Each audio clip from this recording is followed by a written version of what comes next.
Boa tarde, pessoal. Tudo bem? Animados? Coisa boa. Vamos se acomodar para a gente dar início. A programação de hoje, desse palco, está super animada. Então, convido todos, os que não retiraram ainda as pulseiras, que compareçam ao balcão de informações para poder conseguir, se ainda tiver, né? Porque a programação realmente está incrível. É uma alegria imensa para mim receber vocês nesse segundo dia do palco aqui de Talks do Estilo Brasília. Para quem não me conhece, eu sou Rosa Guimarães, eu sou brasiliense, sou advogada, sou cria da Universidade de Brasília, sou servidora pública, como acredito que vários de vocês aqui, e há 10 anos eu toco um lado B, também na área da criatividade, no universo da moda, do estilo e da imagem pessoal. Assim como vocês, eu sou apaixonada por Brasília, sou apaixonada por moda, design, arte, arquitetura, apaixonada pelo nosso Brasília. E eu tenho a honra de ser, pela segunda vez, a mestre de cerimônias e vou conduzir vocês na programação desse palco hoje. Hoje a gente vai começar com uma programação muito especial, que é patrocinada pelo SEBRAE, o Serviço Brasileiro de Apoio às Micro e Pequenas Empresas. O SEBRAE está presente em todo o país e é uma das maiores forças de apoio ao empreendedorismo no Brasil. Com mais de 50 anos de atuação, tem sido peça-chave na valorização da moda autoral, da economia criativa e dos pequenos negócios que fazem o nosso Brasil girar. Por meio de capacitações, consultorias, eventos e programas de aceleração, o SEBRAE impulsiona o desenvolvimento sustentável de setores como moda, beleza, cultura, design e inovação, pilares que também movimentam o nosso estilo Brasília. Antes da gente entrar no contexto, né, do nosso talk de hoje, eu queria pedir para o pessoal passar um vídeo que o SEBRAE preparou para hoje.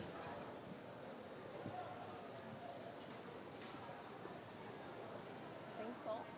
Dia a dia que criam empregos e geram oportunidades. Através de atendimento individual, consultorias, capacitações, missões empresariais, realização e apoio de eventos relevantes para o desenvolvimento dos pequenos negócios, SEBRAE DF, apaixonado por Brasília, comprometido em fazer dela uma cidade de empreendedores que transformam e prosperam. SEBRAE DF, a força que transforma. Bom, gente, o talk de agora tem como título Entre Criação e o Negócio. Porque a gente sabe, né, na moda tem gente que brilha pela criatividade e tem quem brilhe pela estratégia, mas são raras as pessoas que conseguem fazer as duas coisas ao mesmo tempo e com maestria. A nossa convidada de hoje, que veio de Bragança Paulista, é uma dessas raridades. Ela transforma ideias em produtos, produtos em negócios e negócios em sucessos que inspiram milhares de outras pessoas e mulheres. Ela é estilista, empresária, palestrante, mentora, influenciadora e, acima de tudo, uma inquieta. E é justamente esse cruzamento fascinante entre criação e negócio que a gente vai explorar agora. Então, quero chamar para o palco ela, que é CEO, estilista e empreendedora à frente da Letícia Vaz Holding, que reúne 6 empresas no ecossistema da moda e-commerce. Ela criou sua própria marca, LV Store, aos 17 anos, para pagar a faculdade. E hoje comanda uma estrutura com mais de 70 colaboradores e um faturamento anual de mais de 10 milhões de reais. Depois do sucesso da LV, ela decidiu empreender em novos caminhos. Criou o Moda Lab, a primeira plataforma de cursos para e-commerces de moda no Brasil. É sócia e head de inovação em moda da Nuvem Shop, a maior plataforma de e-commerce da América Latina. E também é sócia da Nexus Analytics, especializada em assessoria e aceleração de e-commerces. Com mais de 1 milhão de seguidores nas redes sociais, ela é uma das vozes mais influentes da nova geração da moda digital e uma referência quando se fala em empreendedorismo feminino. Quero que vocês recebam com uma salva de palmas muito calorosa, Letícia Vaz. Chique, né?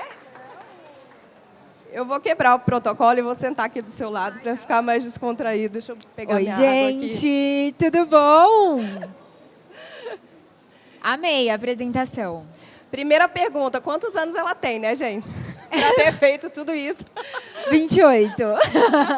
Ou seja, tem 11 anos, né, sua trajetória. Tem 11 anos. Então, Exatamente. a gente fez uma reunião para conversar sobre o talk de hoje e a gente decidiu que a gente vai ser amiga. Então, eu vou quebrar o protocolo também e vou chamar ela de Lê, tá? Para ficar mais fácil. Tá ótimo.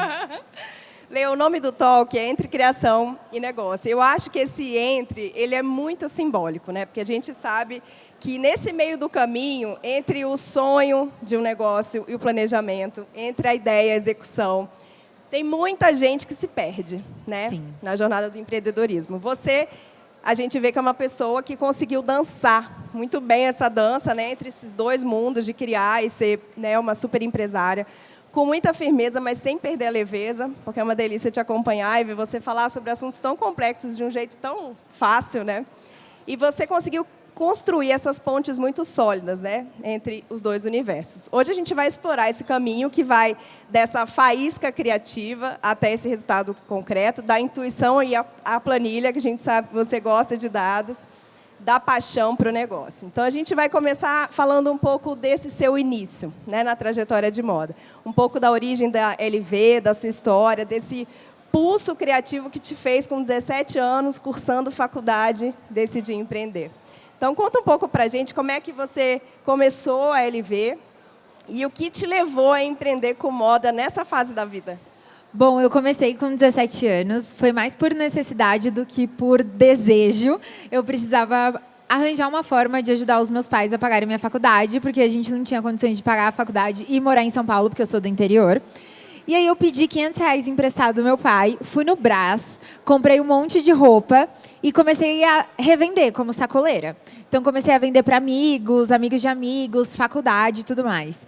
E eu sempre gostei muito, eu fiz jornalismo, e eu sempre gostei muito de estudar sobre futuro e comportamento e tendências. E eu via que a internet era algo muito forte. A gente está falando de 11 anos atrás. Hoje, a barreira de entrada para o e-commerce ela é muito baixa. A gente tem muita tecnologia, tem muito acesso à informação. Então, hoje, qualquer pessoa pode ir lá abrir um e-commerce facilmente, abrir um Instagram, um TikTok e começar a vender. Há 11 anos atrás não era tão fácil assim. Eram só grandes instituições que tinham plataformas de e-commerce e quem era menor tinha que vender ou no físico ou, no máximo, assim, por direct ou por WhatsApp, enfim. Na época ainda era muito forte Facebook, sim. Então eu vendia por grupos de Facebook, eu entrava em todos os grupos de faculdades. Então, todas as faculdades de São Paulo eu estava e eu divulgava minhas roupas dentro desses grupos de faculdade. E eu acho que é muito legal, porque às vezes a gente acha que criatividade, quando a gente fala sobre moda, principalmente, é só no desenvolvimento da peça. Mas as formas da gente divulgar e falar sobre o nosso produto também é criatividade. E eu falo que eu acho que a criatividade ela vai muito forte quando você precisa. Quando você tem uma verba muito grande, você tem muito dinheiro, você tem muito acesso, às vezes fica muito fácil, porque você terceiriza as coisas, você não precisa desenvolver nada novo e disruptivo. E aí, quando eu comecei a empreender, eu não tinha nenhuma condição. Então, eu era modelo da minha própria marca, eu era influenciadora, tanto que eu não tinha perfil pessoal. Todos os meus posts eram no perfil da minha marca, porque eu queria divulgar sempre a minha marca. E aí eu comecei a juntar esse lado um pouco mais criativo com um pouco mais estratégico. Eu sempre validava muito as coisas, então eu gosto de fazer isso até hoje. Eu vou pensar numa coisa nova, eu testo ela durante 15 dias, 20 dias, 30 dias, e aí depois eu entendo se ela foi validada ou não. Então eu fui fazendo isso de uma maneira muito normal, natural, sem muito estudo. E aí depois eu fui entendendo o que dava certo, o que não dava, e fui identificando padrões. E aí quando você identifica esses padrões, fica muito mais fácil de você ter assertividade nas suas decisões. E você começou vendendo roupas, como você falou, do Brás. Sim. Como é que foi esse ponto de virada para você desenvolver as suas próprias peças de roupa? Porque eu escutei muito da tua história e eu achei fascinante a condução do processo da produção da sala do teu pai até você chegar, né, a alugar um galpão para isso. Como é que Sim, foi muito legal porque eu, estudando muito sobre tendência de moda e desenvolvimento de produto, eu vi que tinha moda de cropped, que todo mundo usa hoje, todo mundo sabe o que é, mas há 11 anos atrás não era tão visto. E eu fui para comprar, tanto em shoppings, quanto para comprar no Brás mesmo, para revender. E eu não encontrei.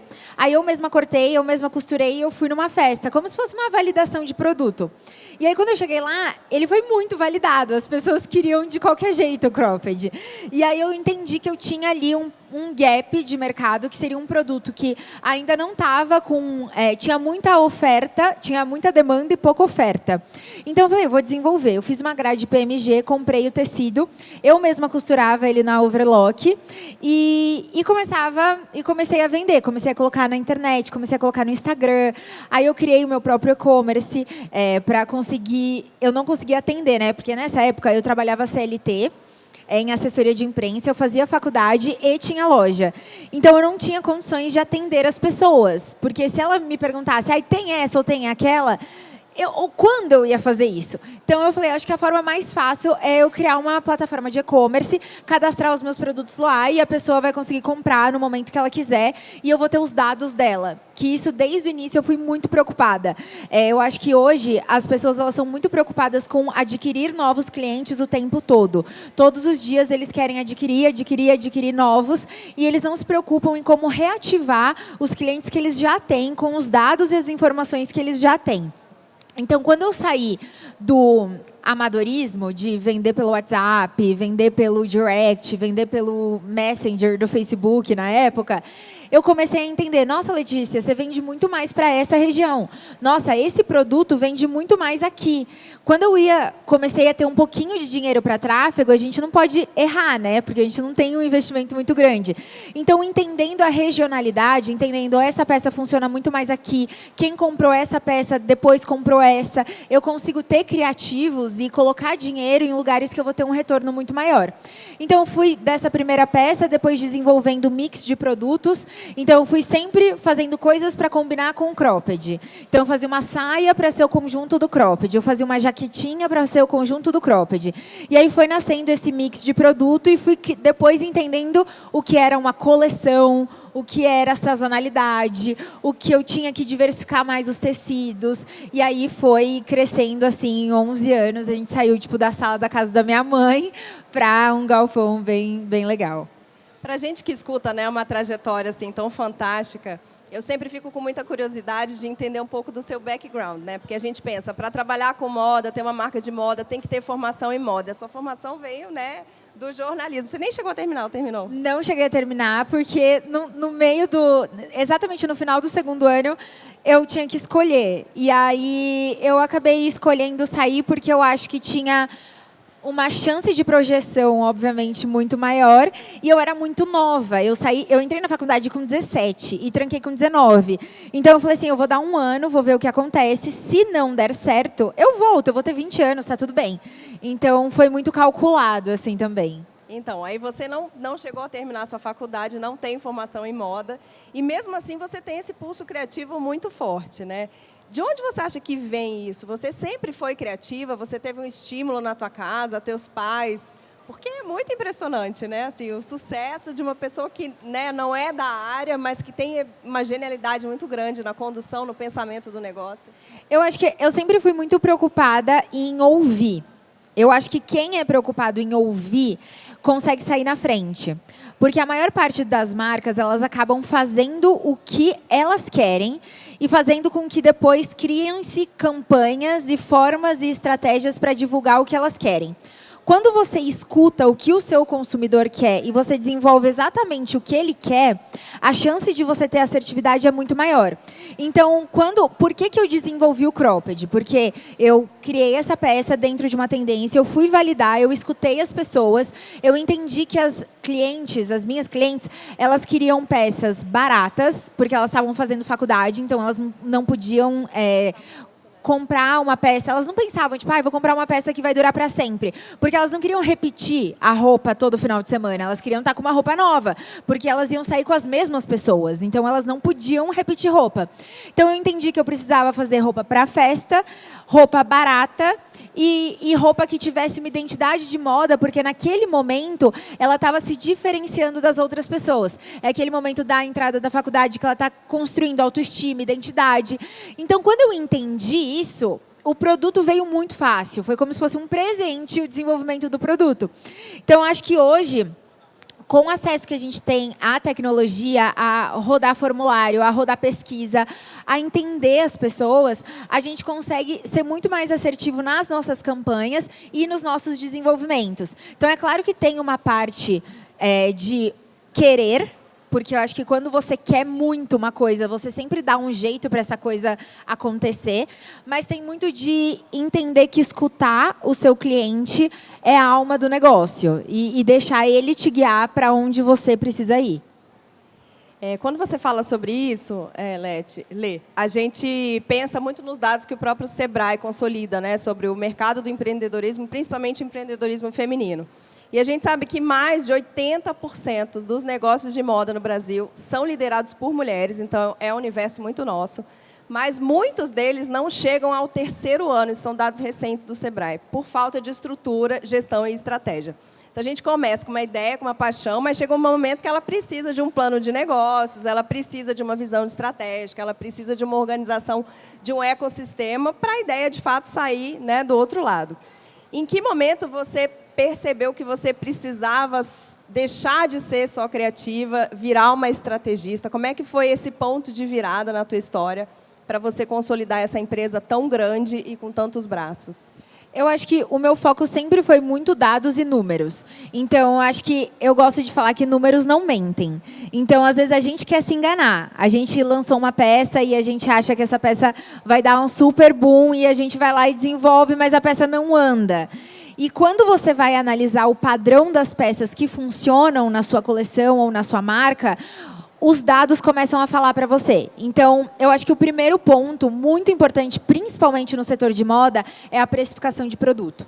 Eu vejo muitas pessoas precificando o produto da maneira errada e elas acreditam que elas têm uma margem que elas não têm. E aí, quando elas começam a vender em escala, parece que vai diminuindo cada vez mais. Porque quando você é muito pequeno e você mesmo faz tudo, é muito fácil você ter uma margem maior, porque você não tem tantos custos. Então, você pode até errar na precificação, que sobra um pouco no final do mês. Quando a sua empresa começa a crescer, e aí você tem que ter unboxing, aí você tem que ter caixa, aí você tem que ter contabilidade, aí você tem que ter... Você olha para o seu negócio, você fala, meu Deus, eu tenho muitos custos fixos. E aí, se a sua margem, a sua precificação, ela não está correta, no final do mês, você vai estar trabalhando muito e sempre no sufoco. E aí, você vai ter uma dificuldade de reinvestimento no seu negócio e você sente que você fica para trás, porque... A moda, principalmente, ela necessita de um reinvestimento cíclico. Então, a gente vai lançar uma nova coleção, a gente precisa de novos artigos, de novos tecidos, de novas modelagens. Então, a gente precisa de novos investimentos. Então, eu acho que o primeiro ponto é a gente entender com muito cuidado o financeiro. Acho que o financeiro ele é muito a alma do negócio. E não dar o passo maior que a perna. Hoje, eu enxergo que tem muitos empreendedores que eles querem começar maiores do que eles são. E a venda, ela sempre tem que vir antes da sua estrutura. Eu errei muito no início, porque eu sou sempre muito defensora da venda antes da estrutura. E aí eu comecei a vender, e eu era muito boa de vender. E eu falava, eu vou dar um jeito de entregar. E aí eu fabricava tudo. Os pedidos começaram a atrasar. Aí eu contratava um monte de costureira e eu não conseguia treinar elas a tempo. Aí não tinha qualidade na peça. A cliente recebia uma peça P, comprava depois de 2 meses outra peça P, cada um numa grade totalmente diferente, porque a gente não tinha controle de qualidade nenhum. Então, é óbvio que você precisa estruturar o negócio, só que no início, quando você não tem esse fôlego, não tem reserva de emergência, não tem fluxo de caixa, não consegue entender realmente como funciona o seu financeiro, coloca a venda na frente. Sempre pense em vender antes de investir. Depois que você já tiver bem projetado, então hoje eu consigo enxergar daqui 6 meses o que vai acontecer? Aonde vai apertar meu calo? Então, por exemplo, a gente percebeu na LV que provavelmente daqui 6 meses a gente vai ter um problema de produção de moda. Não produção de confecção de peça, mas produção de moda. Tipo, eu vou ter que fazer um shooting, eu não tenho ninguém que cuida dessa logística.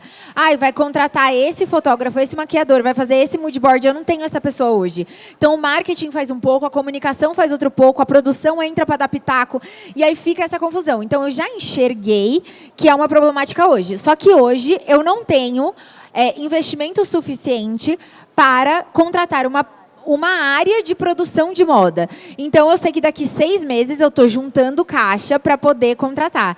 Então, quando você tem esses dados e você começa a enxergar e olhar para esses dados, você vê aonde você vai ter que investir no futuro e você tem muito mais assertividade. Então, se eu investisse hoje, talvez eu queimaria o meu caixa com algo que eu posso segurar as pontas, mas eu já estou enxergando no futuro que eu preciso fazer algo.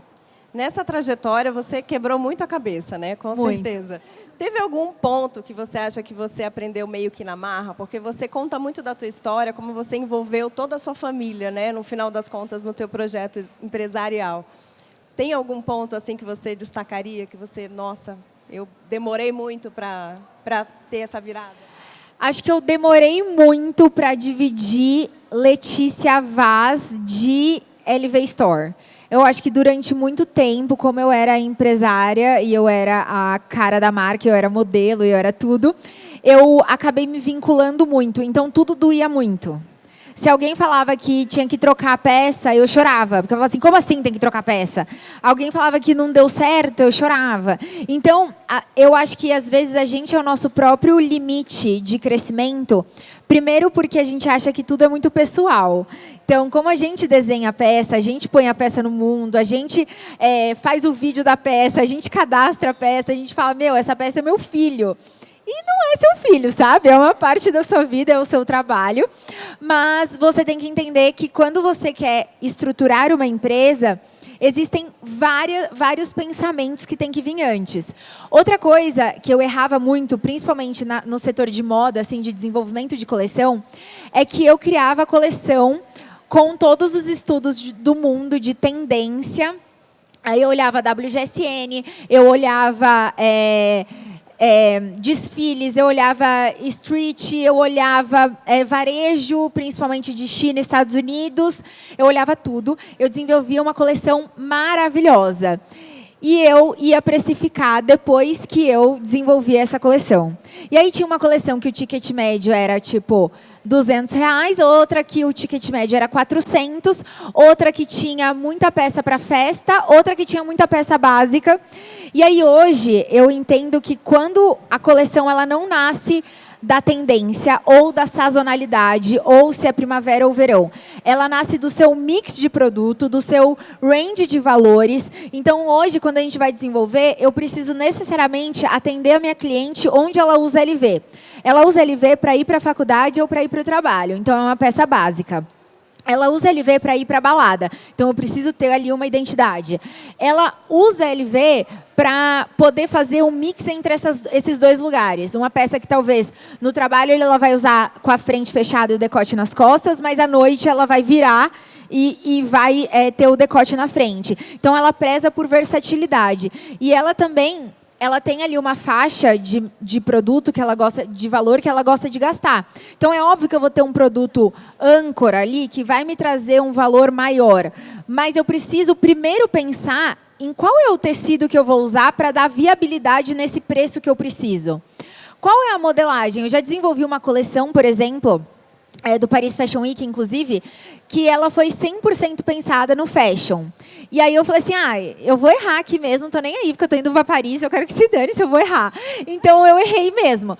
Só que deu um BO na produção, porque as peças eram muito complexas. Tinha um ticket médio mais alto, as minhas clientes aceitaram pagar esse ticket médio mais alto, porque era uma coleção Paris Fashion Week, a gente fez todo o storytelling, fez sentido, mas eu não tinha nenhuma peça que desafogasse a produção, que a gente conseguisse fabricar várias ao mesmo tempo. Eram todas peças que tinham muitos detalhes, muito aviamento, muito acabamento. E aí eu atrasei a maior parte dos pedidos. Então, hoje, quando eu vou montar uma coleção, eu primeiro penso no preço, no tempo de produção, no tecido e no mix de interesse do meu cliente. Aí depois eu encaixo as tendências e a sazonalidade dentro disso.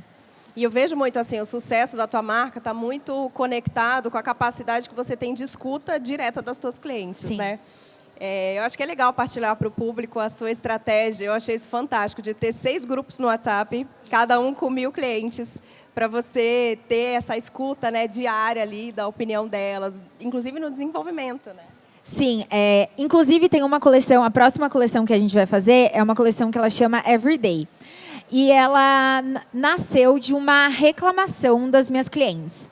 As minhas clientes, elas querem muito usar a LV em todos os momentos da vida delas. E elas achavam que as peças da LV estavam cada vez ficando com mais identidade de moda e, por isso, cada vez mais caras. E elas queriam poder comprar, porque quando eu abri a LV, óbvio que são 11 anos atrás, gente, então tem inflação, tem tudo mais. Mas o cropped custava R$39. Porque o meu foco eram peças acessíveis. Conforme eu fui envelhecendo, os meus clientes foram envelhecendo comigo. Começaram a entrar no mercado de trabalho, começaram a buscar alfaiataria, começaram a buscar outras peças mais rebuscadas. E com isso eu fui elevando o padrão do produto numa qualidade muito grande, que às vezes é até acima do que o meu cliente aguarda. Meu cliente é uma moda jovem, ela quer ter muita qualidade, ela quer ter um design bom, mas ela não está preocupada se a peça vai durar 10 anos, porque ela está mais preocupada com como ela vai se sentir na moda hoje. Então eu comecei a escutar elas, e eu acho que um dos pontos muito importantes é as pessoas aprenderem a ouvir críticas. Hoje eu sou muito cuidadosa com isso, eu escuto todas as críticas possíveis, e a gente tem até formas de automatizar a avaliação de críticas. Então, hoje, a gente tem um sistema, por exemplo, de trocas e devoluções, que é muito legal para quem trabalha com moda, que ele já vai trazer o relatório para você exato de quais são os produtos mais devolvidos e mais trocados por qual motivo. E aí a gente tem um sistema interno que, se a gente tiver mais de 3 devoluções do mesmo produto no mesmo tamanho e com o mesmo motivo, automaticamente ele sai do site para revisão de modelagem. Por quê? Para que eu vou ficar vendendo um produto que eu estou vendo que ele está errado? E quando a gente ouve as críticas dessa forma mais automatizada, a gente vai evoluindo o produto todo mês. Então, na LV, todo mês a gente tem evolução de produto. Pode ser tipo um elástico, às vezes. Ficou muito folgadinho aqui. Tem 10 pessoas reclamando que ficou folgadinho aqui. Vamos colocar um elástico um pouquinho menor? É um detalhe minúsculo, que não vai mudar nada. Mas na rentabilidade da empresa vai mudar muito. Porque diminuindo trocas, diminuindo devoluções, a gente acaba sendo muito mais rentável. E é um modelo de negócios, pensando assim, sustentabilidade genial, né? Porque o que a gente vê Sim. na moda é que as empresas fazem as coleções, muitas vezes a peça não deu legal, aí liquida tudo, fica aquele estoque parado. O seu modelo é completamente diferente, né? Porque como você fabrica, você consegue, no meio ali da produção, falar, vamos parar e vamos ajustar essa modelagem. Sim, a gente tem o modelo Just in Time, né, que nasceu da Toyota e a gente adaptou para a moda. E como que ele funciona? Porque, às vezes, as pessoas que trabalham com moda costumam não entender muito, porque a maior parte das marcas trabalham com coleções, fabricando, vendendo e liquidando o que não funciona. A gente tem um estoque muito grande de tecido. Então, um tecido, por exemplo, esse tule que eu tenho blusa dele, eu tenho body dele, eu tenho calça para saída de praia. Eu posso fazer várias coisas, e eu posso fazer ele no tamanho petit, que é o nosso 32, até o GG, que é o nosso 46. Então, o tecido ele me dá muita flexibilidade para ter um estoque dinâmico. Então, eu vou lançar uma coleção. Primeiro, a gente roda pesquisa nesses grupos. Então, a gente entra nesses grupos de WhatsApp, que são as nossas 6.000 melhores clientes, e a gente roda pesquisas com elas. Então, a gente posta uma foto e aí a gente entende o que tem mais aderência. Porque elas falam mesmo, assim, e a gente deixa elas muito livres para falar. Porque, às vezes, tem marcas que não deixam o cliente livre. O cliente fica pensando, putz, eu vou falar, vai criar uma situação chata. E a gente fala, por favor, que se você não falar, a gente não vai conseguir melhorar. Então, acho que ter essa comunicação mais próxima também ajuda muito na melhoria do produto. E aí a gente joga isso lá, e aí a gente entende. Sempre é muito engraçado que funciona muito. O top 3 mais escolhidos dela lá, realmente são os top 3 mais vendidos. Porque elas são, assim, a nata do nosso cliente. Então, a gente desenvolve um estoque profundo dessas peças que a gente sabe que vai ter mais aderência. E o resto, a gente valida. Então, vendeu 10, 20, 30, 40, 50, a gente vai fabricando na hora. E hoje o nosso time para postagem é de 3 dias úteis. Então, a gente corta a costura e embala e envia em 3 dias úteis. Mas essas peças mais vendidas, a gente tem estoque. Então, eu tenho uma inteligência de uso de matéria-prima muito maior e eu não tenho liquidação, o que ajuda muito também no financeiro da empresa para ela ser mais lucrativa. Gente, é gênio, não é? Eu fiquei encantada quando eu entrei a fundo para pesquisar o teu negócio. Lê, a gente sabe assim que depois que a casa está estruturada, naturalmente, até vendo a sua trajetória, como foi algo assim realmente estrondoso, meteórico, tem esse movimento que nem todo mundo tem a coragem de fazer, que é você compartilhar, né? Não só o que deu certo, mas principalmente o que deu errado. E ajudar outras pessoas, outras empresas a crescerem. E você fez isso criando o Moda Lab, que é a primeira plataforma de cursos para e-commerce de moda do Brasil, e se associou à Nuvem Shop, né, que é a maior plataforma de e-commerce da América Latina. Além disso, agora, recentemente, a Nexus, né, que é... Gente, é demais. Essa assessoria que você presta, né, e a aceleração de e-commerce. Entrando realmente nesse papel muito bacana de ensinar para outras pessoas e marcas o que deu certo e o que não deu certo para você. E aí é sobre isso que a gente quer falar um pouquinho. O que moveu você nesse impulso? Porque, assim, com tantas coisas que você já toca, né, o que te tocou de você partilhar esse conhecimento? Eu acho que tem 2 pontos. Tem um ponto que foi muito de propósito pessoal.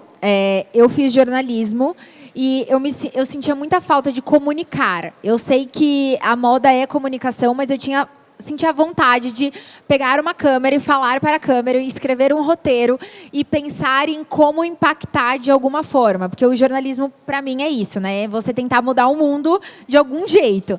Então, eu sentia muita falta disso. Então, acho que esse foi o primeiro ponto. Foi muito propósito.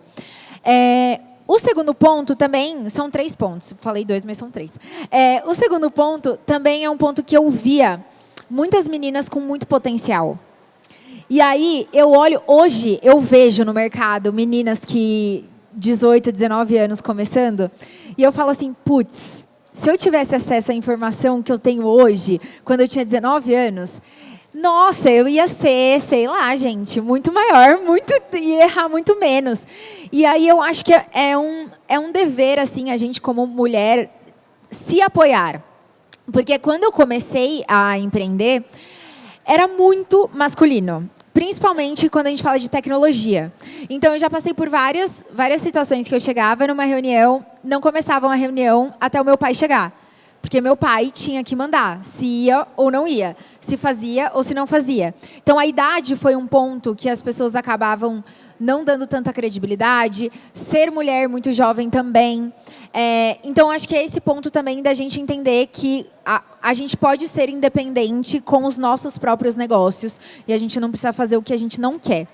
E o terceiro ponto, que aí foi um ponto muito mais estratégico, porque eu sou super sincera e eu não faço nada que não seja estratégico e eu não tenho problema nenhum em dizer isso. Quando chegou a pandemia, eu tive muita incerteza, igual todo mundo, e muito medo. Por quê? As minhas costureiras, elas eram do grupo de risco e eu não tinha como fabricar roupa em casa. Não tinha como eu falar, gente, agora cada um faz um pedaço da roupa na sua casa, leva a máquina e a gente junta. Não tinha como. Então, eu pensei, o que eu vou fazer se a empresa fechar? Se eu tiver que fechar a minha empresa, cada um ficar na sua casa, como eu vou pagar o salário de todo mundo? Porque eu não queria demitir ninguém, a empresa era muito grande, a gente já estava com mais de 80 funcionários. Falei, o que eu vou fazer da minha vida? Aí eu comecei a pensar, o que eu posso fazer que não seja físico e que tenha uma margem de lucro muito boa que me faça sustentar a minha empresa se eu não puder vender roupa? E aí eu comecei a pensar. E, durante a pandemia, acabou acontecendo meio que o caminho contrário. As empresas que eram físicas, elas queriam vir para o digital e elas não tinham conhecimento de como vir para o digital. E como eu era uma DNVB, eu nasci no digital, eu já tinha muitas estruturas de estratégia, de CRM, de comunicação com o cliente prontas. E aí a mídia veio atrás de mim. Então eu comecei a dar muita entrevista, comecei a aparecer na TV, né? E as pessoas começaram a seguir o meu perfil pessoal, que era um perfil realmente pessoal, que eu não postava nada, porque eu não gosto muito de dividir minha vida, mesmo sendo blogueira. Eu não postava nada e as pessoas começaram a me seguir. Do dia para a noite, eu tinha 40 mil seguidores e empresários querendo aprender comigo. Eu falei, pronto, é esse o caminho. O que é inversamente proporcional? Eu sempre, quando eu vou abrir uma empresa nova, eu sempre penso o que é inversamente proporcional à empresa que eu tenho hoje. Então, o varejo de moda, a gente sabe que tem uma margem apertada. Então, eu precisava de algo que me desse uma margem alta. Algo que não dependesse de muitas etapas para ser feito. Uma roupa, você tem que fazer a modelagem, tem que cortar, tem que costurar, tem que pilotar, tem que fazer acabamento, tem que embalar, tem que enviar. Então, eu falei, o que eu posso fazer que seja complementar a isso? Aí, eu abri o braço de educação, em que foi muito bom. A gente, no meu primeiro curso, que foi o Método LV, foi até antes do Moda Lab, a gente conseguiu faturar em uma semana R$1 milhão. Então eu falei, pronto, consigo pagar todo mundo, um beijo, não vou mais vender roupa, mentira. Mas eu falei, tá tudo bem, show, agora a gente volta, eu já tenho um caixa ali para bancar todo mundo, se todo mundo tiver que ficar em casa e tá tudo certo. Aí eu comecei a entender que esse mundo de influência, esse mundo de palestra, esse mundo de educação, ele era exatamente o que eu precisava para complementar o varejo de moda. E aí eu juntei essas duas coisas. Fantástico. E aí, pensando na sua expertise e tudo que você compartilha, né, nessa sua trilha de multiplicadora e de educadora, o que você considera hoje essencial assim, para um e-commerce de moda ser competitivo, que separa um e-commerce que fatura 10 mil por mês de um que fatura 1 milhão? Eu acho que tem muitas coisas, são muitas etapas, mas eu acho que a primeira coisa, sempre escutar o seu cliente, colocar o seu cliente no centro. Segunda coisa, fazer o básico bem feito. Hoje tem muita gente que quer reinventar a roda e você não precisa. Você volta... Eu sempre brinco na LV. Se alguma coisa está dando errado, uma coleção deu errado, vamos voltar para o básico. Volta porque a gente fazia arroz com feijão, faz muito bem feito, que a gente consegue tracionar de novo. Então, acho que seria isso. Seria trabalhar... Hoje eu acredito muito no TikTok Shop. O TikTok Shop está há muito pouco tempo no Brasil. Inclusive, a LV foi uma das principais, uma das primeiras marcas a entrar no TikTok Shop. Eu acredito muito no TikTok Shop. Primeiro, porque tem subsídio do próprio TikTok. Então, você cadastrando ali um produto que a gente chama de Hero Product, que é um produto que ele é um produto herói. E aí, o que é um produto herói? É um produto que ele conversa bem sozinho. Então, eu vou dar um exemplo do nosso produto herói na LV. É um tricô. É um tricô super basiquinho, de trancinha, com um botãozinho na frente. Ele é um produto que ele comunica bem sozinho, ele não precisa de um conjunto para fazer sentido. Você pode vender só ele. Ele é um produto que as pessoas entendem o valor agregado, porque ele é um tricô com trança. Então, a galera bate o olho e já chama atenção. Terceiro, o preço. A gente lançou ele exclusivamente para o TikTok Shop no valor de R$149. Então, ele tem um preço atrativo. E quarto, a gente tem uma quantidade de cores muito boa. Então, a gente tem branco, preto, marrom, azul e cinza. Então, a gente tem 5 cores dele. E aí, quando a gente lança um produto que é esse produto herói, ele também é um produto que, na comunicação, ele vai ter alguns que a gente chama de hooks, que são gatilhos que vão despertar a emoção na hora de eu criar um conteúdo. Então, por exemplo, o tricô. A gente usou um fio para o tricô, uma linha para o tricô, em que essa linha ela era fina ao mesmo tempo que ela esquentava. Então, o grande hook desse produto era: eu consigo te esquentar, mas você não vai ficar com um casacão chato o dia todo no braço. Então, esse foi um hook que deu muito certo. Segundo hook foi o valor. Eu nunca tive um tricô a R$149. Todos os meus tricôs eram acima de R$200. Então, quando eu trago acima de R$49, é um gatilho emocional muito forte. Então, quando eu vou entendendo esses hooks, eu vou desenvolvendo os meus produtos em produtos heróis. Quando você identifica um produto herói, hoje... Posso estar falando errado, mas eu acho que hoje no TikTok, depois vocês podem entrar no TikTok Shop da LV e olhar. eu acho que a gente vendeu 535 tricôs pelo TikTok Shop. Aí o TikTok Shop olha e fala, pô, esse produto aqui é um produto herói, tá vendendo muito bem. O que eu vou fazer? Injetar dinheiro.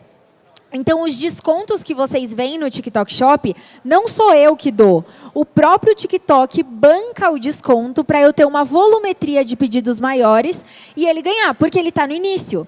Toda empresa que está no começo precisa dar subsídio para todo mundo entrar. Então, acho que se eu tivesse que começar hoje, eu já traria um olhar muito para a comunicação. E hoje, quando a gente vai desenvolver um produto na LV, 539. Comprou aqui 540, entendeu? Vai aumentar agora, né? Então, eu acho que hoje, o pulo do gato, quando você pensa numa empresa, hoje, em 2025 e nos próximos anos, é você pensar a comunicação junto com o produto. E não o produto e depois desenvolver uma estratégia de comunicação. Hoje eu não desenvolvo o produto que não tenham pelo menos 3 hooks muito fortes, 3 gatilhos muito fortes para eu poder usar em comunicação. Porque eu acho que hoje a comunicação é o que manda. Se um produto viraliza no TikTok, ele esgota em 24 horas e ele vira o queridinho de todo mundo. Então não adianta a gente querer viver de uma forma que a sociedade não está vivendo. Então acho que a gente precisa mudar a parte de produção.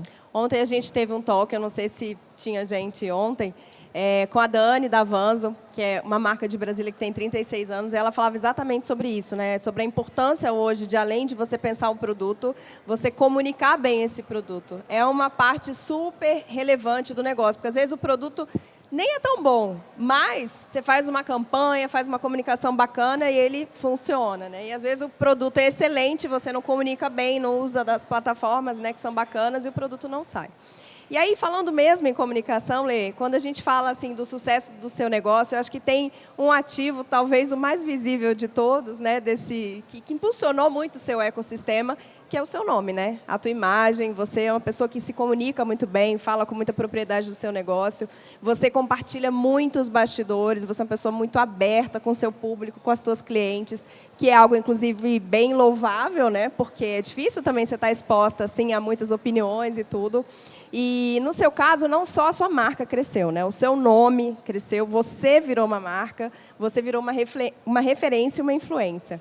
Pensando nesse lugar, assim, né? Onde a pessoa e o negócio se encontram, em que o seu nome e a sua imagem vira um ativo muito relevante do teu negócio. Como é que foi essa transição para o trabalho de influência digital? Ainda mais pensando que você tem uma marca, né? Que você faz venda de produtos. Sim, foi muito legal porque aconteceu de uma forma muito natural.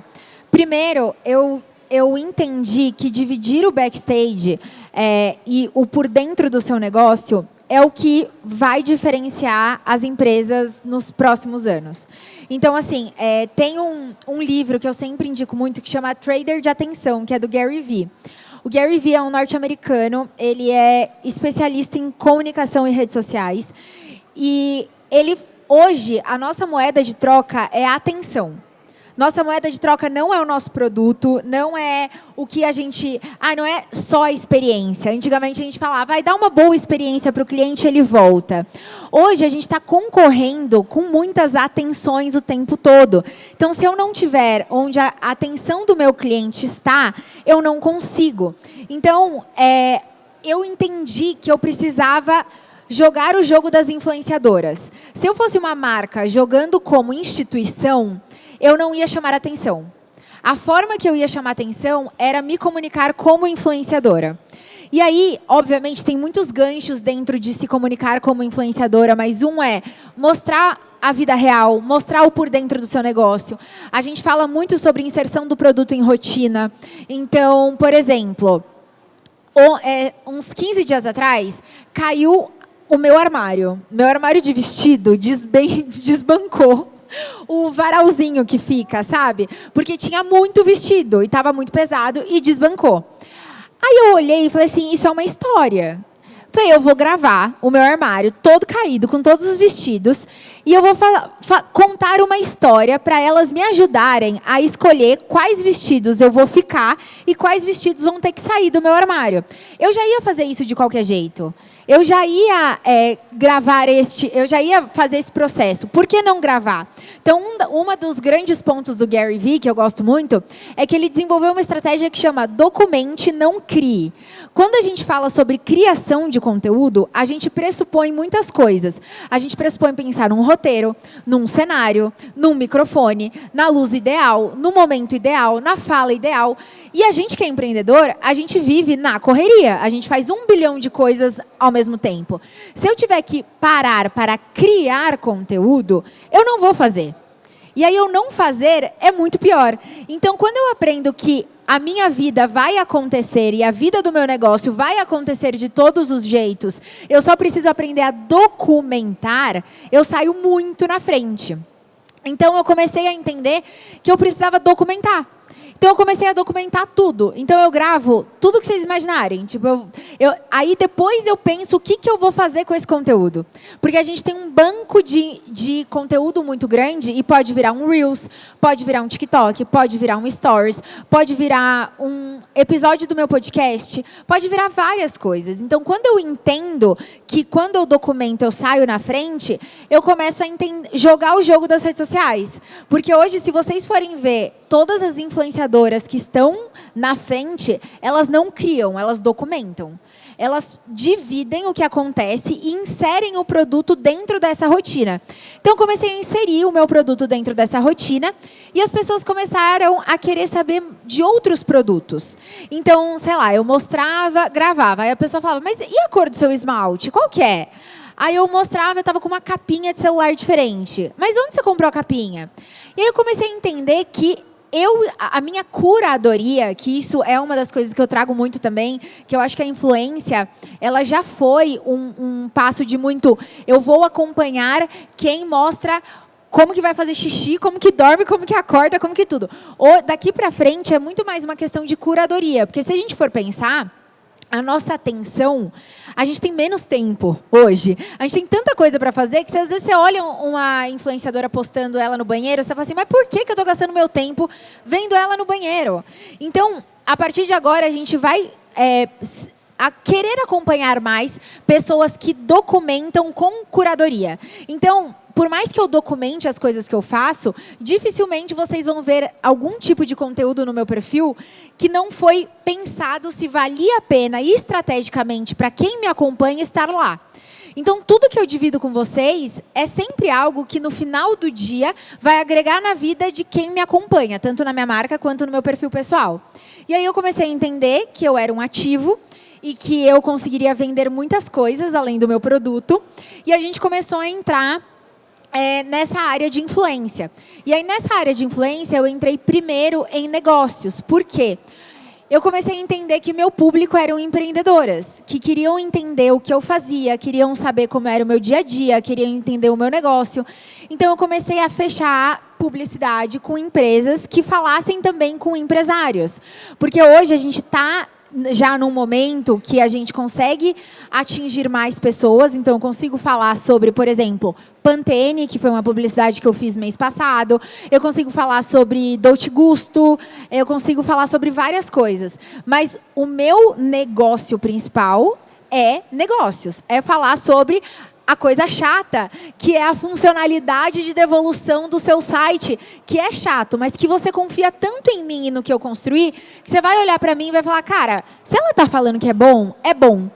E aí isso também eu acho muito importante na área de influência, a gente entender muito bem no que a gente é bom. Às vezes o influenciador, ele acha que ele vai poder falar sobre tudo, o tempo todo. Só que, se eu te der uma dica hoje de maquiagem, você pode comprar porque me ama muito. Mas se a Boca Rosa ou se a Bruna Tavares te der uma dica de maquiagem, você vai acreditar muito mais nela. E tá tudo bem, porque elas focaram nisso. Agora, se talvez uma menina que vende sapato for te dar uma dica de negócios, você vai querer confiar mais em mim. E tá tudo bem. Então, acho que é entender também o seu nicho e o seu segmento e se manter fiel nele. E tem um aspecto também, Lê, que é o seguinte, quando você usa a sua imagem como motor de negócio, tem um lado fantástico, porque você consegue otimizar a tua venda, você consegue otimizar os contratos, você acaba trilhando uma narrativa muito objetiva para empresas que querem se conectar com a tua influência. Mas também é um lado um pouco arriscado também, né? Porque você acaba ficando com medo de ficar refém, né? De você não conseguir sair dali daquela visibilidade o tempo inteiro, de estar sempre ali. Em algum momento você pensou um pouco em dissociar a tua imagem do teu negócio, delegar isso? Eu sou muito estratégica e eu sou muito, tipo assim, eu faço o que tem que fazer. Então, se você falar pra mim que se eu virar de ponta cabeça 3 vezes e vestida de banana pra vender e fazer meu negócio dar certo, eu vou fazer isso. Então, não tem tempo ruim comigo, eu faço o que tem que fazer. Só que eu comecei a entender que, óbvio que no início é muito importante você ser a cara do seu negócio. Primeiro, financeiramente é muito bom, você não precisa de modelo, você não precisa de influenciadora, você consegue ter uma rapidez na hora de comunicar o produto muito melhor. Só que quando a sua empresa começa a crescer, eu só tenho um corpo, eu só uso P. Eu só tenho 1,60. Eu não posso ter 1,80, eu não posso usar GG, também não posso usar Petit. Então, as pessoas que acabam comprando da minha marca acabam se assemelhando muito ao meu corpo. Porque elas veem eu postando todos os dias. E isso é um funil. Porque eu poderia estar vendendo para muito mais gente e eu estou vendendo para pessoas que olham para o meu conteúdo e falam: meu corpo é parecido com o seu, ficou lindo em você, vou comprar. Então, o meu momento de desassociar, ele está acontecendo. A gente está trazendo muito mais o influenciadoras. É um projeto para 2026, mas na próxima coleção, por exemplo, já é uma coleção que eu não vou fotografar. Vão ser 2 meninas que vão fotografar. E está acontecendo para a empresa poder ser maior do que eu. Só que demorou 11 anos para isso acontecer. Então, durante 11 anos, eu tive que carregar isso. E tá tudo bem, porque eu não acho, em nenhum momento, eu acho, você transformar você no principal ativo da sua vida é a coisa mais inteligente que você pode fazer na vida. Porque você não fica dependente de ninguém e você tem o crivo do que você vai fazer e do que você não vai fazer. Hoje, quando você contrata uma influenciadora, você tem que ter muito cuidado para na semana seguinte ela não estar numa fofoca gigantesca e a sua empresa acabar indo junto sem nem precisar, sabe? Às vezes você nem sabia o que estava acontecendo.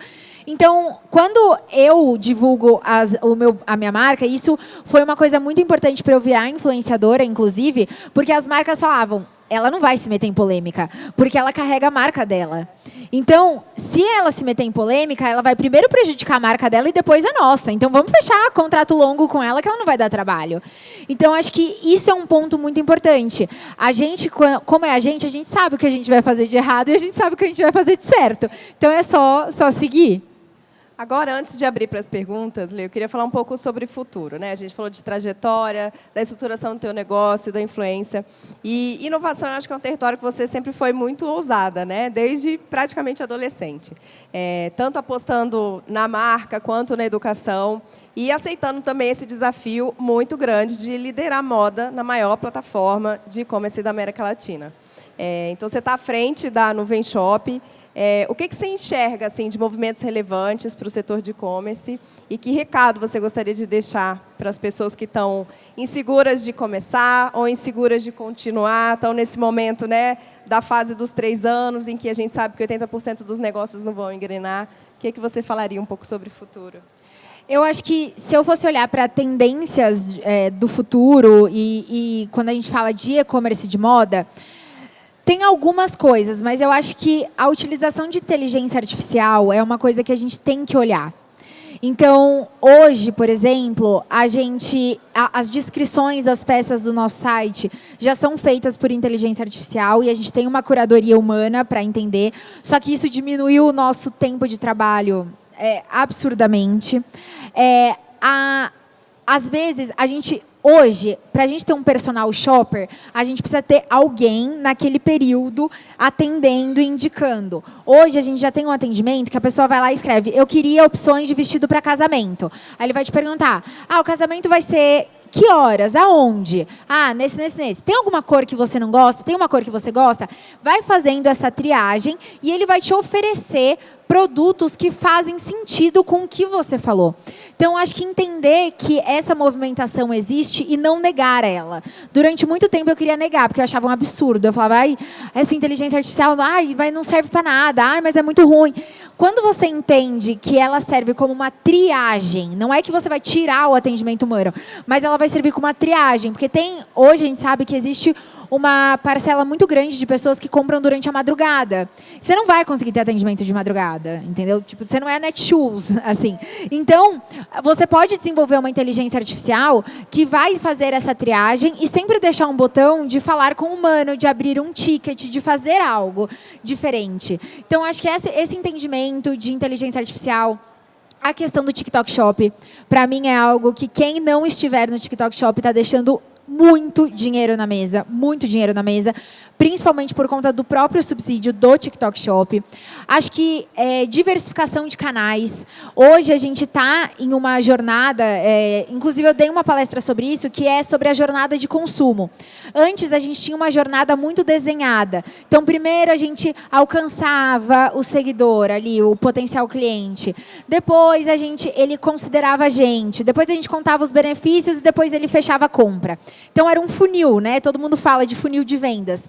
Não existe mais funil de venda, porque, às vezes, eu posso criar um conteúdo que ele já está no fundo do funil e ser o primeiro contato, como acontece no TikTok Shop, e a pessoa já comprar, porque o meu gatilho foi tão bom, o valor era muito bom, tudo era muito bom e ela já comprou. Então, você ter diversificação de canais. Não está só na loja física, mas não está só no e-commerce, não está só no marketplace, está também no TikTok Shop, também tem uma estratégia de CRM, em que você vai ter ali a possibilidade de vender várias vezes para o mesmo cliente. Tem uma estratégia de afiliados. Então, os afiliados vão vender para você. Então, tem um grupo de afiliados em que eles ganham comissão do que eles venderem. Então, acho que é muito importante entender que essa diversificação de canal, ela é muito válida, do que você concentrar em um lugar só, porque o seu cliente não está em um lugar só, ele está em vários lugares. Então, acho que isso, e eu acho que uma mensagem para quem está começando ou para quem está na dúvida dos 3 anos, eu falo pela minha parte de influência. Eu comecei há 3 anos, a minha parte de influência, 2 anos, assim. E a gente estava até brincando que hoje, aqui, eu bati 500 mil seguidores no Instagram, só no Instagram. Parabéns! Obrigada. E mais alguns, né? Mais alguns. E a gente estava conversando que, quando a Esté começou a trabalhar comigo, eu tinha 90 mil. Então, a gente entende que, quando a gente olha para um negócio com estratégia, com estrutura, e a gente não desiste, porque eu sou a chata. Vocês podem ver. Às vezes as pessoas falam, meu Deus, não aguento mais te ver no TikTok. Eu falo, pois é. Eu posto 2 vídeos por dia no meu TikTok, pelo menos 1 vídeo por dia no meu Instagram, stories todos os dias. Então, nada vai impedir uma pessoa que tem estratégia, tem estrutura e é disciplinada. Nada. Esther, ela dorme? Dormi no avião, dormi no carro. Fui humilhada hoje, gente. Dormi em todos os lugares. Gênia. Gente, vou abrir para vocês perguntarem. Cadê a Áurea, né? Gente, não tenham vergonha de perguntar, porque sempre que eu falo, as pessoas falam assim, eu queria ter perguntado, mas eu tô com vergonha. Não tenho vergonha. Primeiro, eu quero falar que eu estou muito feliz de ver um LV Talks ao vivo. Muito obrigada! Você está na minha rotina, você me inspira muito, principalmente porque eu sou estudante de publicidade. E eu não vou falar muito, porque eu escrevi uma cartinha para você também. E a primeira coisa que eu queria perguntar é se você fosse hoje a Letícia com R$500, que tivesse que comprar para revender, o que você faria? Porque eu estou meio que nessa situação e toda hora eu me perco e eu tenho que voltar assim do zero várias vezes. E eu queria saber de você, porque você me inspira, mas eu sei que assim, a gente está indo em patamares diferentes. E eu queria saber se você iria para o Instagram, já iria para o TikTok, se não fosse roupas, se você colocaria no seu dia a dia para documentar, o que seria? Tá. Obrigada, primeiro. Eu estou muito feliz por você me acompanhar, enfim. Eu acho que, primeiro, eu entenderia o que tem o menor custo para você e o maior resultado. Eu acho que quem está começando, às vezes, não sabe, e é normal, não sabe o caminho que seguir. Então, começa a tirar para todos os lados. E todo mundo tem 80-20, que é as suas 20% das coisas que você faz são responsáveis por 80% dos seus resultados. Na LV, eu entendi que são os grupos VIPs. Eu entendi que se eu demandasse energia no meu grupo VIP, eu ia conseguir ter um grande faturamento. Então, vale a pena para mim, eu tenho 24 horas no meu dia, então a gente tem que fazer escolhas. Então, acho que é você primeiro entender, você vai ter que testar muito. Nesse começo, você vai ter que testar, fazer, dar errado, e é normal. Mas quando você começar a engrenar e ter dados para analisar, entender o que é o seu ouro. O que é 20% de coisas que você faz que é responsável por 80% do seu resultado. Isso. Então, eu começaria com isso. TikTok, Instagram e criação de conteúdo. Você, no começo, não vai ter dinheiro para fazer tráfego, não vai ter dinheiro para pagar influenciadora. Então, você vai ter que criar produtos que tenham a linguagem do TikTok, para que você consiga viralizar no TikTok e ter tráfego gratuito. Tem uma marca, por exemplo, que é de vela. Eu não sei se você conhece, chama Parafinese. É a maior marca, maior perfil de velas de TikTok do mundo, e é brasileira. E ela começou sem nenhum investimento, nunca colocou dinheiro em tráfego, em nada. E ela começou criando vídeos, fazendo velas que as pessoas mandavam. Então, a pessoa falava assim, nossa, eu nunca vi uma vela, sei lá, de marshmallow. Aí ela respondia o comentário dessa pessoa, fazia a vela de marshmallow, cadastrava, na época não tinha TikTok Shop, mas cadastrava no site dela e vendia. E aí ela começou a entender que se ela pegasse o que o público estava falando e respondesse, ela ia ter uma visibilidade maior. Então, por exemplo, vou dar um exemplo meu. Eu lancei uma calça, sei lá, 2 meses atrás, que era uma calça de crochê e que tinha um meio forro. Então, ficou marcado. Exato. O meio forro ficou marcado. Porque a gente fez só shortinhos e ela branca, ela ficou transparente. Aí eu fui toda linda, maravilhosa, fazer meu vídeo no TikTok. Começaram a falar, que meio forro horroroso. Por que a sua calça tem meio forro? Eu não sei por que as marcas não fazem forro até o pé. Vai fazer o meio forro ficar feio. Aí eu falei, tá bom. Era um dia antes do lançamento. Fui para a produção, falei, vamos fazer forro até o pé e vamos dar as 2 opções. Cadastrei no site as 2 opções e o meu vídeo de lançamento foi respondendo isso. Então, eu falei assim, vocês não falaram que nenhuma marca faz? Eu faço. Pronto, tá aqui as 2 opções. Forro até o pé, meio forro e agora você vai decidir o que comprar. A calça esgotou em 47 minutos. Foi o recorde de esgotar da LV. Porque você faz tudo que a rede social espera que você faça. A rede social espera que tenha uma fofoquinha, espera que tenha ai, eu não gostei disso, e aí você vem falando que gostou. Aí, a Parafinese, para mim, é o grande exemplo disso, de escutar o consumidor, criar conteúdo em cima disso e vender. Então, ela tem uma estratégia muito legal para TikTok, eu considero muito legal, que eu acho que vale muito a pena você olhar e tentar replicar para o seu nicho. Inclusive, deixa eu falar, das calças. Uma das coisas que eu mais amo de comprar na LV é porque eu sou alta e todas as calças, inclusive essa, fica curta. O de pescador. E lá eu consigo falar, eu tenho esse tamanho, vai ser desse tamanho minha calça e eu tô amando isso. Ai, muito obrigada. A gente faz sob medida, tá, gente? Se é muito alta, a gente faz no seu tamanho. Muito baixa também. Mas obrigada. Mais alguém? Ali atrás. Oi, tudo bem? Oi, eu sou a Bruna, eu sou uma grande entusiasta do seu trabalho, tá? Obrigada. Também estou nesse começo aí dos 3 anos de empreendedorismo. E a primeira pergunta que eu tenho para fazer para você é o seguinte: o que diferencia a pessoa que para nesse meio e desiste daquela pessoa que continua e constrói algo grande, sabe? É a primeira pergunta. E a segunda é um hábito seu, um pequeno hábito seu no seu dia a dia que faz total diferença para você continuar e continuar sendo forte, essa mulher que você é. Ai, muito obrigada. Acho que de hábito, gente, é uma coisa muito cafona, mas eu vou falar. É acordar cedo. É porque é muito cafona, porque os coaches ficam falando, acorde antes do sol. Não é. Milagre da manhã. Tipo assim, não é pra você acordar se você não quiser, tá tudo bem. Mas é que pra mim, é um momento que o meu WhatsApp é infernal. Então, é um momento que está todo mundo dormindo. Então, eu consigo acordar com calma, fazer minhas coisas com calma e focar, que a gente chama de deep work, que são aqueles trabalhos que você tem que ter uma atenção mais profunda. Eu consigo focar nesse horário. Então, os meus cursos eu escrevo nesse horário, meu livro que eu estou escrevendo eu escrevo nesse horário, porque é um horário que ninguém está falando comigo. E eu não tenho nada para fazer. Tipo, meu marido não está enchendo o saco, ele está dormindo. O povo está dormindo também. E aí eu consigo acordar e fazer isso. Então, é um hábito meu, mas é muito pessoal. Cada um vai ter um. Pode ser que seja atividade física, pode ser que seja ao contrário, né? Fazer de madrugada também. Aí é uma escolha de cada um.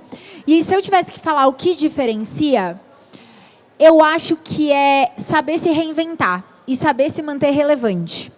Para mim, hoje, isso é a maior dificuldade. Porque a velocidade com que nascem novas coisas, e uma hora você está falando de Instagram, outra hora você está falando de TikTok, depois você está falando do X, depois você está falando do Twitter, depois você está falando de e-commerce, agora é marketplace, agora é venda por IA pelo WhatsApp, sem sair do WhatsApp. Então, eu acho que se você não é uma pessoa muito antenada e que aceita a mudança, você fica para trás. Então, eu vejo muitos empresários que eles são muito bons no que eles fazem. Só que eles acham que, porque eles são muito bons naquilo, vai durar para sempre eu ser muito bom. E eu falo por mim, porque eu era muito boa em criar conteúdo. E aí eu falava assim, eu não preciso de influenciadora, eu não preciso de ninguém, eu crio conteúdo. E aí eu comecei a ver as meninas no TikTok, porque eu não sou da geração TikTok. As meninas no TikTok esgotando peça e lançando coisa e fazendo. E eu falava, cara, se eu não mudar, eu vou ficar para trás. Então, eu acho que ter esse discernimento de, cara, é assim a vida. Eu vou precisar todo dia estar ali mudando e tentando e fazendo e não se acomodar. Porque eu acho que quando você se acomoda, você acaba ficando para trás. E também entender que, às vezes, você pode investir em coisas. Eu dou um período de investimento. Eu tenho 1 ano da minha vida que eu me invisto em um novo negócio. Se ele não funcionou, um beijo para ele. Então, por exemplo, contar uma coisa que deu errado, que eu nunca contei. Eu queria lançar um café. Era meu sonho lançar. Eu já tinha feito tudo, gente. O nome era Empreenda Coffee. Eu também tenho vontade de abrir um café. Era Empreenda Coffee, era tudo. Fui, tentei, fiquei 1 ano, mas eu não conseguia chegar na textura que eu queria, eu não conseguia chegar na negociação que eu queria, eu não conseguia. E aí eu falei, cara, eu tô pegando o meu tempo, que eu sou meu 80-20, tô colocando numa coisa que não tá indo, vamos parar. Aí eu parei, deixei de stand-by, pode ser que um dia nasça, pode ser que não, mas eu acho que é entender esse ponto também. Muito obrigada. Obrigada. A gente tem tempo para uma pergunta a mais. Eu tô com o microfone aqui. Oi, Oi, Leti, tudo bem? Tudo bom? Então, o meu contexto ele é um pouquinho diferente. Eu trabalho com prestação de serviço, mas assim, ainda faz parte desse mundo da beleza e tudo mais. No caso, a minha mãe que tem uma clínica estética. E qual que é a minha dúvida? Eu acompanho muito você no Instagram, eu percebo quão fluido pra gente, para você eu sei que é estratégico, mas quão fluido é esse processo de, olha, aqui está o link da peça que eu estou usando, esse aqui é o meu look de hoje. E assim, no meu caso, é um pouco difícil essa transição para o TikTok, por ser um assunto um pouquinho mais complexo, e a gente foca muito no Instagram. Eu não sei se isso é o correto a se fazer, mas na minha concepção, eu só vou migrar para o TikTok quando eu tiver o Instagram minimamente estruturado, né, em questão de constância. Mas eu queria saber como que é esse processo de venda para você no Instagram. Se você acha que o que impacta mais é esse funil, são conteúdos mais orgânicos, ou se aquela proposta irresistível com um CTA bem feito ainda gera assim, a explosão de venda que a gente vê. Muito boa pergunta. Eu acho que tem alguns pontos. Primeiro, como você é prestadora de serviço, você tem uma limitação regional. Então, eu, sendo muito sincera, não investiria tanto no TikTok, porque ele vai te dar um alcance descontrolado da região. É muito bom para awareness, é muito bom para você ser conhecida, a clínica ser conhecida, o nome ser conhecido. Mas não vai te trazer conversão, porque a pessoa que mora na Bahia não vai vir na sua clínica. Então, o Instagram, ele tem esse poder mais regionalizado. Então, acho que está certinho a sua concepção. Segundo ponto, eu acho que existem várias estratégias que, unidas, trazem essa leveza de venda. De uma venda orgânica sem muito... parecer que está vendendo. Acho que primeiro é a constância. Quanto mais você aparecer, mais familiaridade as pessoas têm com você e mais elas se sentem suscetíveis a comprar. Então, é a mesma coisa com música. Às vezes você escuta a música pela primeira vez, você odeia. Depois você vai escutar ela 10 vezes, você vai começar a gostar e cantar ela. Porque a familiaridade faz as pessoas gostarem mais do seu serviço. Então, acho que isso é um ponto, a constância. Segundo é, nunca colocar um CTA antes de você apresentar o produto. Então, o que eu vejo é que às vezes as pessoas falam, bom dia, link da blusa. Então, assim, eu não falei sobre o produto, eu não mostrei o diferencial do produto, eu não tenho um gatilho legal. Então, assim, o que eu faria? Eu desenharia uma linha editorial. Então, o que você vai falar a cada dia? Segunda você vai falar uma coisa, terça você vai falar outra, quarta você vai falar outra. Tentaria desenvolver quadros fixos que vão facilitar muito a sua produção de conteúdo em cima de conteúdos que você já validou. Então, por exemplo, um dia comigo na minha clínica. É um conteúdo, sei lá, que foi validado por você, deu certo. Toda quarta-feira você vai fazer um dia comigo na sua clínica. E aí você entender quais são os pilares de comunicação que são muito importantes para a sua clínica. Um pilar pode ser, por exemplo, confiança. Se eu estou indo numa clínica de estética, eu tenho que confiar na pessoa que está fazendo o serviço, porque vai ser no meu rosto, enfim. Então, acho que confiança.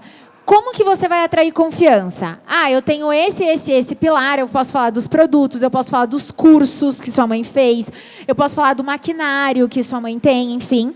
Então, é isso. Então, isso vai ser dentro de uma linha editorial. Só que essa é a parte chata. É a parte que a pessoa vai virar e vai falar assim, essa daqui é a máquina Ultraformer. Ela vai deixar... Isso é muito chato. Eu não sei o que é uma máquina Ultraformer, eu não tenho interesse em saber o que é uma máquina Ultraformer. Eu tenho interesse em saber o que a minha pele vai ficar depois. Ah, eu tenho poros muito dilatados? Então, por exemplo, você pode fazer um hook. Você vai tirar foto e odeia tirar foto porque aparecem os poros dilatados? Eu tenho a máquina perfeita para você.